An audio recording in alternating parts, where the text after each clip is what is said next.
You had to be struggling a little bit while I was sitting there to say I understand how you feel.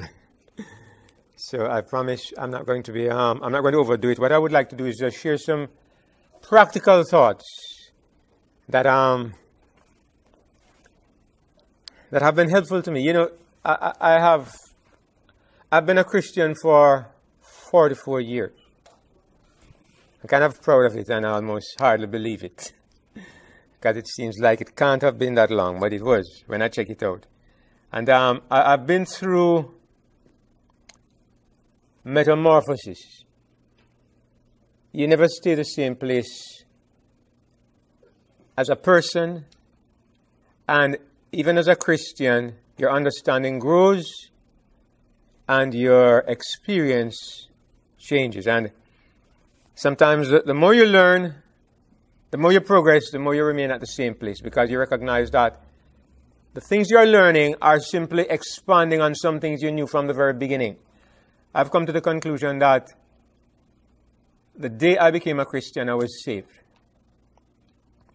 I've spent 44 years learning how to walk in that salvation, not trying to learn how to be saved. I knew I was saved from the beginning. I've never lost that conviction. Praise the Lord. I never lost it, because from the beginning, the way I became a Christian, I learned that it was through the goodness of God. It was God's grace. And in all the struggles and the batterings I've had, I've always known it is God and not I. But sometimes I admit I have been challenged and a little frustrated, because I feel that the expression of my Christianity is not equal to the assurance of my Christianity. I know that I have salvation, but sometimes I'm not satisfied with the way my life is lived. I remember reading an incident where a zealous young Christian, he was in college. He went to one of his batchmates, and he said, he was trying to share the gospel. He said, "What will happen to you if you die tomorrow?" And the guy looked at him and said, "What if I live?" And that kind of blew him away. He never thought of that. What if I live? Because a lot of the emphasis in Christianity is about how to be saved. But I find myself more burdened about how to live. Because I've never had occasion to be concerned about my being saved since I became a Christian. But I've often felt disappointed, because I want to be and I want to do, because I know I have a job. I have a task to represent the Lord and to save people. And when I feel that I'm failing in that mission, I feel frustrated. But, every day the Lord reminds me of things that I know and points out things that I should have understood a little better. And so, as I said, I just want to talk about some practical aspects of how to live as a Christian that at least have benefited me in my mind, even if they have not had their maximum effect in my life. But I think I appreciate the way the Lord leads me and the way He helps me to become a little better every step of the way. But this evening I want to talk about denial and acceptance. And I want to begin with that very well-known verse in Luke 9 and verse 23, where Jesus said, it reads, "And He said to them all, if any man will come after me, let him deny himself and take up his cross daily and follow me." Self-denial is a painful thing. I don't know if anybody has ever thought of self-denial and had happy expectations. I don't know. Unless you never had an adequate concept of what it means. But self-denial requires usually suffering. It requires deprivation. And very often, it requires feelings of regret. Because self-denial, by definition, by the very label, focuses on saying no to me. And my life is made up of me. My life is made up of me. And the things I anticipate are made up of what I expect to make me happy, of my prospects, my goals, my perspectives. Self-denial essentially is a statement that says, I intend to give up all of this. And it's not usually a happy prospect when you talk about self-denial. So when Jesus says that if you are going to be his disciple, you have to deny yourself or you cannot be his disciple. He says you have to take up the cross, and the very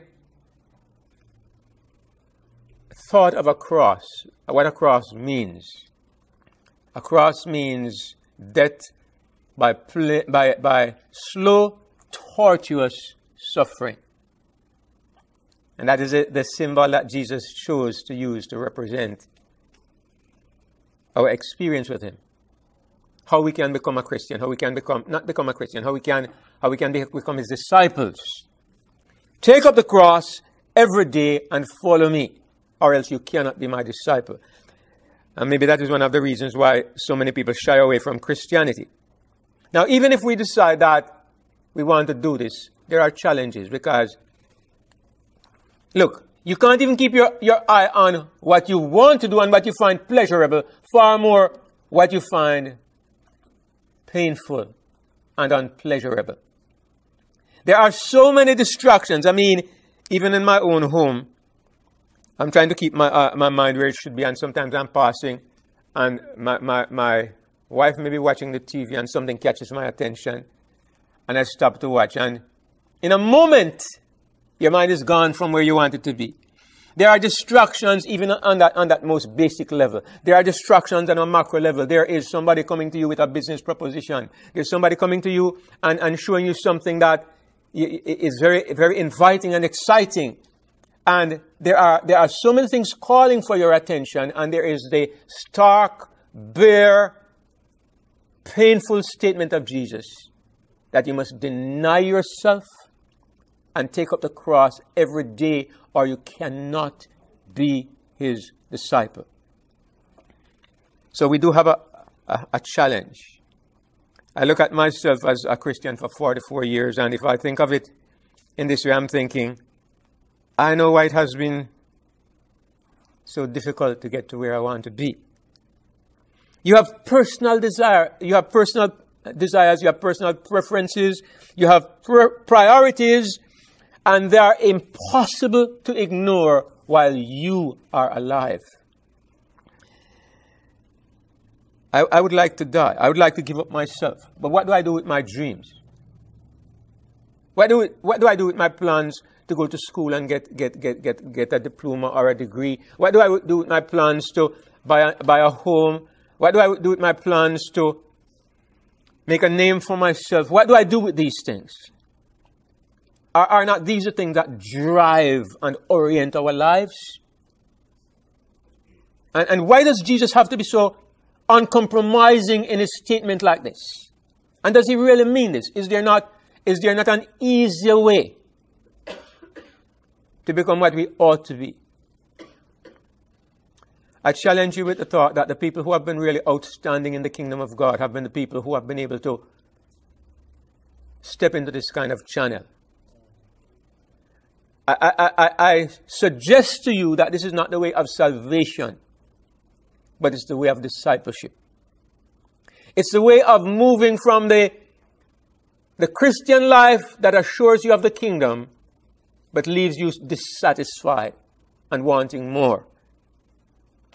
That's what Jesus was saying, because to be his disciple, I think he was talking about the channel of being like him in the world. And, I'm making a distinction because sometimes we confuse the two things.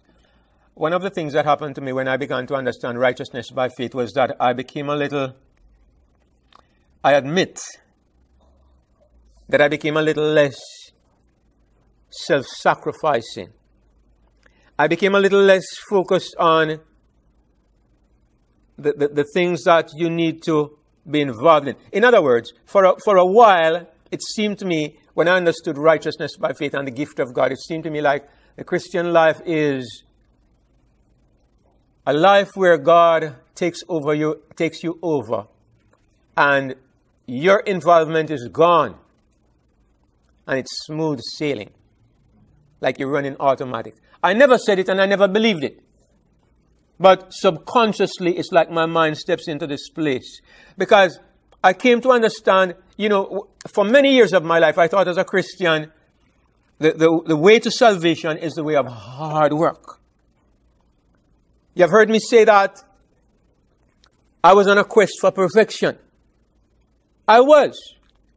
But the thing is, it was how I understood that perfection. Perfection was like a series of activities leading to an end point. And I just never could get to that end point because I could never get the activities perfectly right. Sometimes you can get one thing right. You can start eating properly.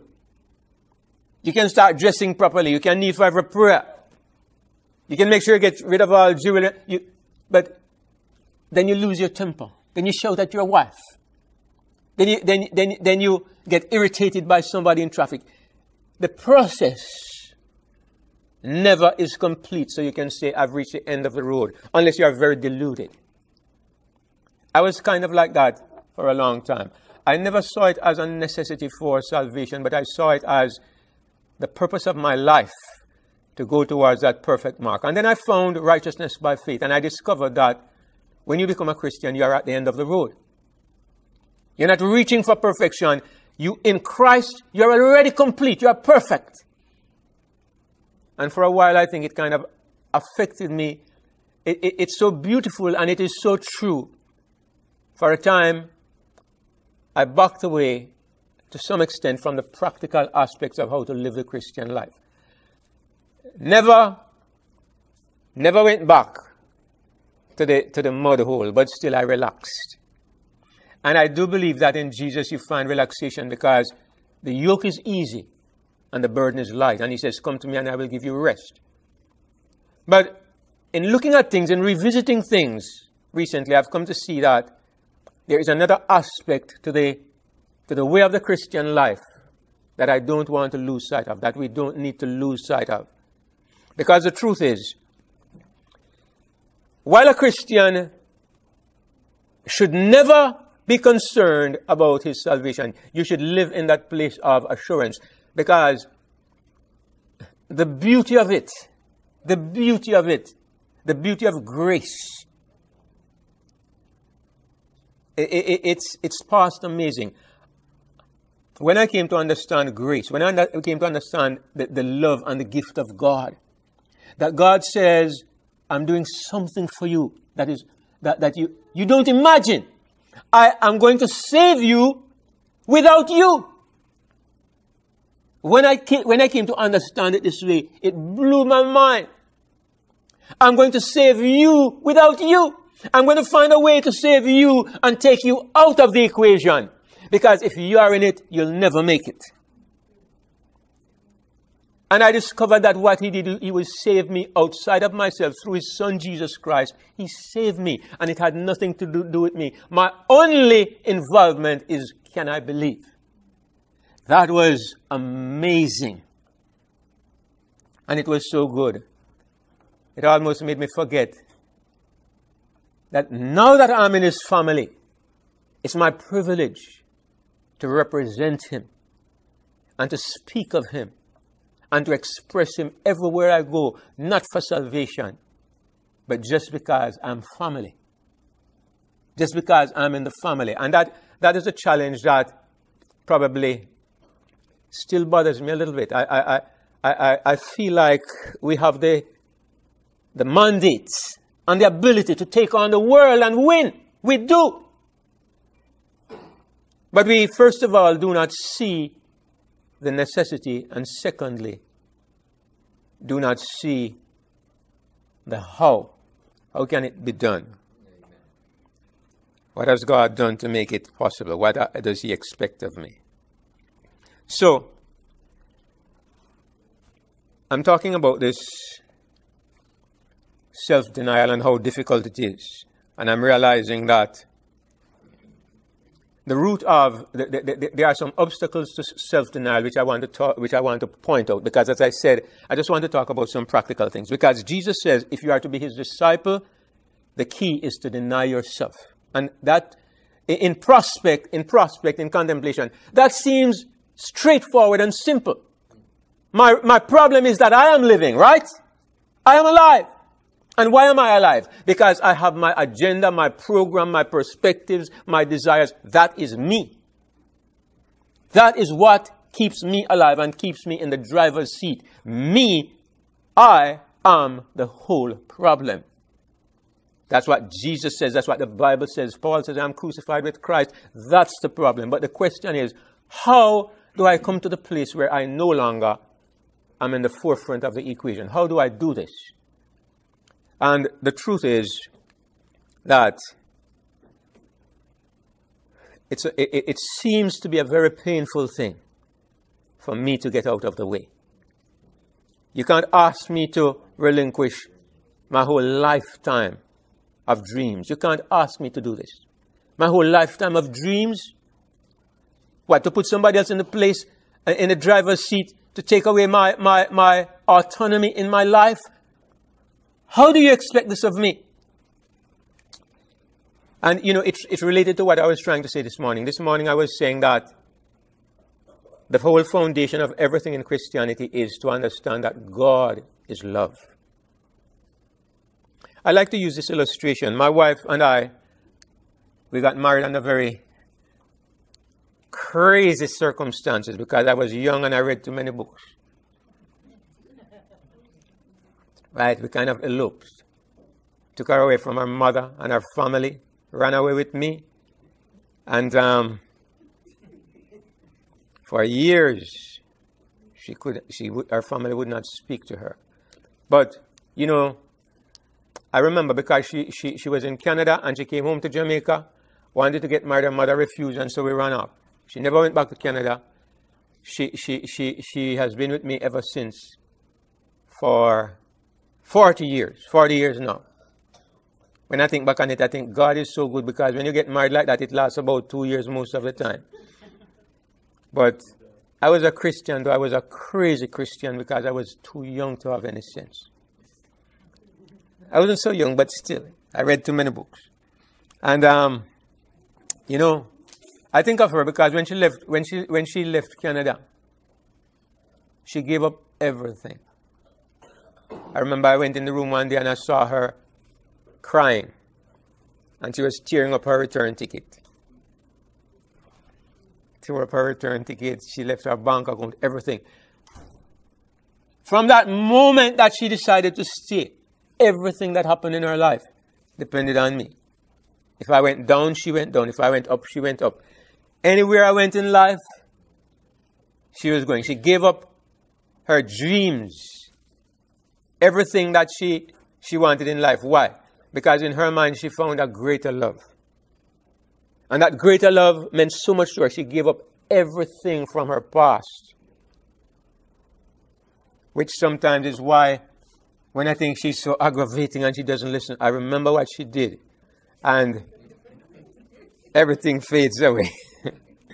And I say, no matter what, I have to give her that respect all her life. So, this is kind of the issue. This is something like what Jesus is saying. And the problem is, I asked myself, why would you do this something? Number one, she loved me, right? And I loved her too. But love caused this craziness. Because of love, I know she was riding on the bike. We were riding on the bike back through the district where she used to live. And people came out and they were pointing, that's her. She's the girl who gave up Canada for this. Right? They would point when we were passing. And she took everything for love. But it wasn't just love. It was trust. Because I could have said at any time, I could have said, I'm tired of her. I'm going to go divorce somebody else. I'm going to divorce her and go to somebody else. I mean, you have to really trust somebody to put yourself so entirely into their hand. The only thing she had in Jamaica was me. Because all the family she had left in Jamaica turned against her. In fact, they got the police to come and come for me one day. I was in church. They came for me to say I had kidnapped her. And they took me to the police station. I had to go and get her to the station. And we told the police the whole story. And he was sympathetic. They took us to the immigration officer. They said she had to go back because she wasn't born in Jamaica. But we went to the immigration officer, and he was a romantic person. He had sympathy with love. Oh, man. He said, let me see the passport. And on the passport it said landed. For some reason they landed her in Jamaica. And he said, she's landed. She can stay as long as she wants. And so the family had to go back and they said, okay, that's it. Nothing else. I mean, her stepfather pointed to my face. He said, you, anything that happens from now, you're responsible. I want you to know. So it was terrible. When I think back on it today, I said, I was out of my mind. But, I mean, sometimes God allows things because He sees our hearts, you know. But the reason is, on her part, I think of her part of it, and I know it was because of love and trust. It was love and trust. You don't do this. You don't throw yourself so completely into the hands of another person. Give up everything. The only thing that can make you do that is a love that is a little more than you can understand, and trust that is absolute. And when I think of that experience, I kind of understand what the Lord is asking and why it is so difficult. We say we love Him, but how much do we really love Him? You love in proportion to how much you appreciate and understand what He has done for you. And when we think of grace, sometimes we get a glimpse of that picture. But the second part of it is also important. You know, the day I became a Christian, there were two verses that were at the foundation of me becoming a Christian, because I got myself in a lot of trouble. No way out. For 3 days, I contemplated suicide. On the third day, two verses, right? The first one is in Romans. These two verses I'll never forget. You know it well. It's Romans 8. It says, all things work together for good to them that love God. I did not love God. And I said, I don't know how this can help me because I don't love you. But then I thought, if I learn to love you, this disaster that I'm facing will work for my good. And so that made me get a little glimmer of hope about becoming a Christian. And the second verse was in Proverbs chapter 5. I learned these things when I was in Sabbath school as a boy. But I left religion when I was 17, and for 5 years I was out there, and I was even telling people that I didn't believe in God. But here comes this disaster, and I have nowhere to turn but to God. And Proverbs 3 verses 5 and 6, it says, trust in the Lord with all your heart, and do not lean to your own understanding. In all your ways acknowledge Him, and He will direct your paths. Those two passages shed a light into my soul, and I thought, in the midst of this misery, if I acknowledge Him, if I turn my life over to Him, He will take over and make some sense out of my life. And so from that moment, it stuck in my mind that what God is asking for is the trust. The trust that makes me say, I can give up my dreams. I can give up my future. I can give up my disasters. I can give up my bad and my good. I can put myself in your hand and cast myself on your mercy. And it's going to work out for the best. I'm sometimes so sorry that I let Him down, because in 40 years, it has been absolutely true. I have never had a moment when I can say, I trusted you and you let me down. You are willing to give up yourself, to give up your dreams, if you trust that the person who asks you to do it has something better for you. You can't see it. Everything looks like a disaster. And you trust Him. You trust him like Daniel in the lion's den, or like David facing the lion and the bear, or like, I mean, when you think of, even I mentioned David and the lion and the bear, it's one of the most astonishing stories in the Bible, as simple as you take it, right? If you're watching your father's sheep and a lion, you hear a lion making a little noise, what do? Protect your lamb. You protect your lamb? I head for home as fast as I can. Unless I have a high-powered rifle. If a lion comes, if a wolf, it's different. But if a lion comes calling, I'm off. I'm not going to rush the lion and grab him by his beard. You're out of your mind. David says, I grabbed him by his beard. I smote him. How do you smite a lion? What on earth happened in that encounter? It happened with a lion and it happened with a bear. And plus he was a youth. What gives a man this crazy idea that he's to attack a lion bare-handed? Look here. David was like my little brother Paul. He didn't have enough sense to be scared. Right. We were going to the beach. We were passing this yard where there was a man who was a butcher. He had 8 bad dogs. And we were passing. We always went on tiptoe, me and my brothers. I was about 10 at the time. My little brother may have been about 6. We go past the yard on tiptoe. And we hope the dogs don't hear, but the gate is open. And after we pass, here come the 6 dogs running out. And me, Orly, Tony, Don, Charles, we took off at full speed. I look back. And there's my little brother Paul charging the dogs at full speed. He's running at the dogs full speed. I stop and I'm thinking he's dead. And the pack of dogs turned and ran right back into the yard. And all I can think is, God can't let down somebody who well, I don't know if my little brother was just stupid or he was thinking of God. But when I applied to David, I'm thinking, when somebody trusts God so much that he knows God cannot fail me, God just can't let you down. Can't let you down. You know the time when you try your best to be strong? It's when your child comes and says, my daddy can do that. Then you will kill yourself, because how do you let down the kid? And it's like David says, come, Mr. Lion. Let me show you what my God can do.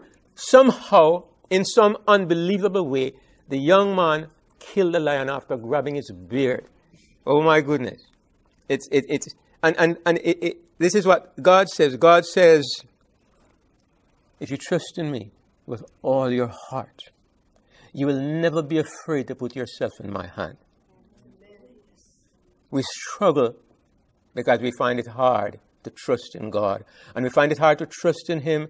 One of the reasons is we don't really know the kind of character He is. We don't know His character. We don't understand the way He feels about us and what He wants for us. We choose to maintain our right to decide. We choose to trust our ability to perform. But here's a verse that gives us a clue as to what makes the difference, all right? Look at what Paul says in Galatians 2 and verse 20. We can quote it if we wish, because we all know it by faith. He says, I am crucified with Christ. And what next? Nevertheless, I live, yet not I, but Christ liveth in me. It is one thing to die. Death is a fearsome prospect. But how does it feel to live? How does it feel to live? You know, it's one thing to know that I'm going to go under an operation. But if when the operation is over, I'm going to be 5 times stronger and 10 times more healthy, and I'm sure that it will work. Look, I will take the pain. Give me the needle and the knife, if that is a certain consequence, right? But when you ask me to take the needle and the knife with nothing behind it, oh my goodness, that's painful, man. When you ask me to focus on death and not on life, that's too hard. It's hard to die. It's like when you fast, you tell me do without food for 24 hours. Oh, goodness me, I'm going to be there with my belly rumbling. And I'm going to be wishing I had a nice meal. You know, you can't even concentrate. You feel lightheaded. Have you ever felt like that when you went to fasting?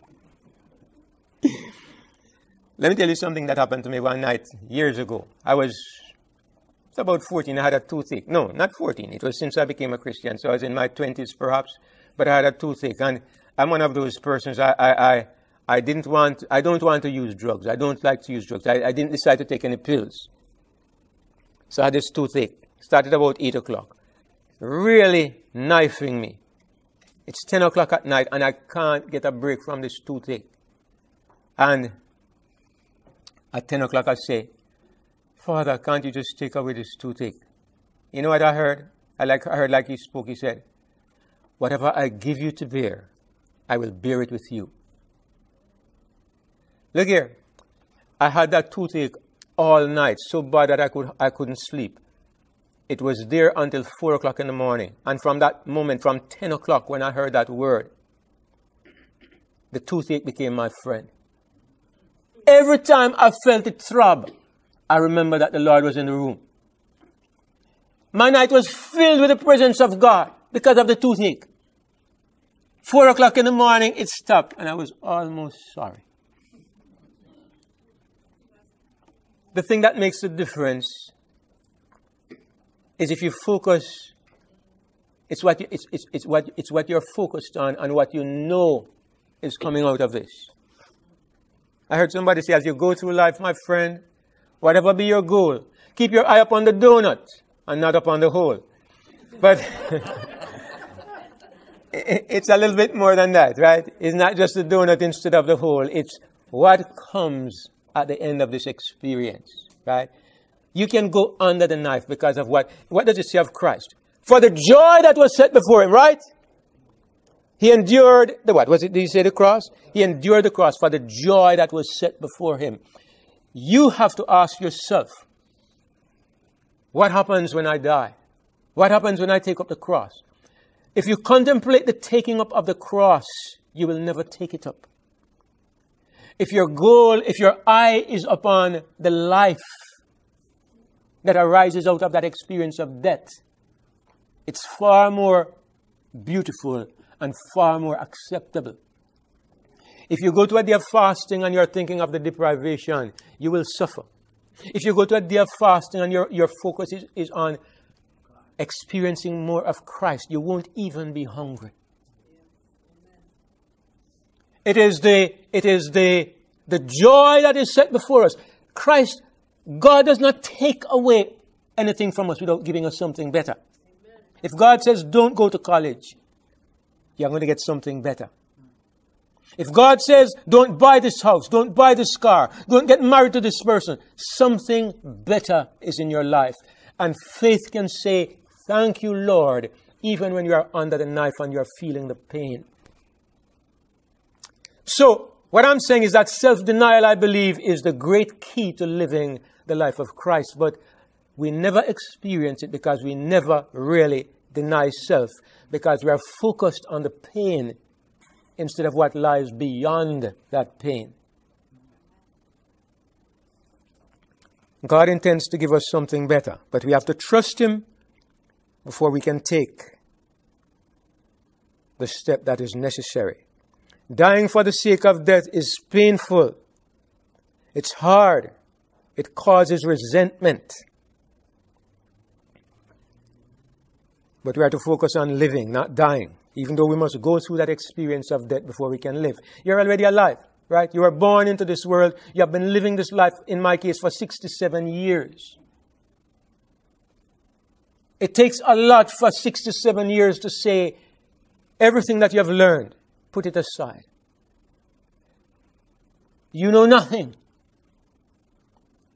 What enters your experience at this point is the will of God.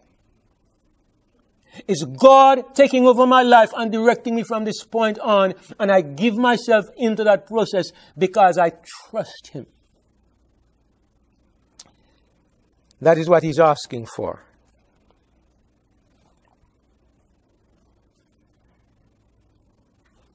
Like I said, I just want to touch on some practical things, and so I'm going to apply this in a practical way. I believe that all of us are aware of what I'm trying to say here, and all of us, to some degree or the other, have made denial of self. We have made sacrifices. If nothing more, you have decided to give up working on Sabbath. If nothing more, you have decided to give up some of the things that you used to find pleasure in to become a Christian. But I'm going to put something to you. And this is where I think that I myself recognize that I've fallen back a little bit. Because Jesus says that if you are faithful in little, you'll be faithful in much. It's easy to be faithful in the big things, because I know none of you is going to break anybody's house, right? And none of you is going to go and commit adultery. And you're not going to kill anybody. And you're not going to go and work on Sabbath. Because those things are the big things. But self-denial means the way you treat your hair. Self-denial means the kind of food I eat. Self-denial means how I speak to my wife or my husband. Self-denial means how I behave when I'm in an argument and I feel that I'm being disrespected. Self-denial is not your activity. It's your attitude to life and to yourself. And the little things demonstrate where you are really at. Because even the heathen conform in the big things. They do not bring their lives under the yoke. They bring their activities under the yoke to some extent. The person who really dies in Christ does not change his activities. He changes his life. He changes who is living. And so little things don't overcome you. You are not only good on the big things, but it becomes a lifestyle where your existence changes because of who is living. The failure in the small things demonstrate that you are trying to give Christ lip service. You are giving him a part of your life and you are holding on to the kernel. It will never work. It will never bring anything except frustration until we learn to not deny our activities, but deny ourselves. One of the facades one of the deceptions Satan puts in our way is we start to submit to the rules instead of to the person. That's why legalism is so bad. It makes you obey 10 rules or even 100 rules. But you are still in control of your life. Do you think you're any better off? No. And that's why legalism is so bad, because the truth is we need to hear the voice of Christ. We need to hear him speaking to us in this moment. We need to be in a relationship with him where we are sensitive to what he's saying, sensitive to his desires, to the little whims, sensitive that we can understand. Sometimes it's not what other people say is right, or what the book says is right, or what the law says is right. It's Christ, my life, directing me at this moment. That's what it is. It's walking with a person instead of the person's rules. It's not the ways of Christ. It's Christ himself. That's what it means to submit to him and to die with him. That's why Jesus says, and this is the way the Lord has been verbalizing it in my mind. Jesus says, take my yoke. And I'm labeling this concept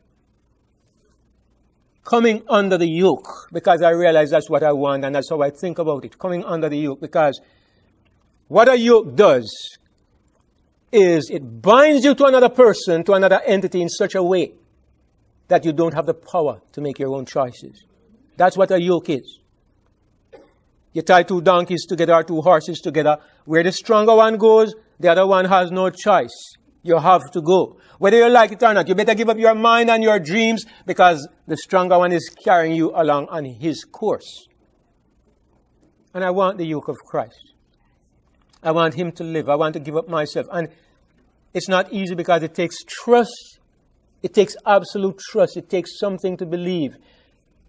that if I give away me, you will come and make me live while I'm still dead. Make me live a far happier, more fulfilling life, and my existence, my old life, is taken out of the way. The last thing I'm going to say.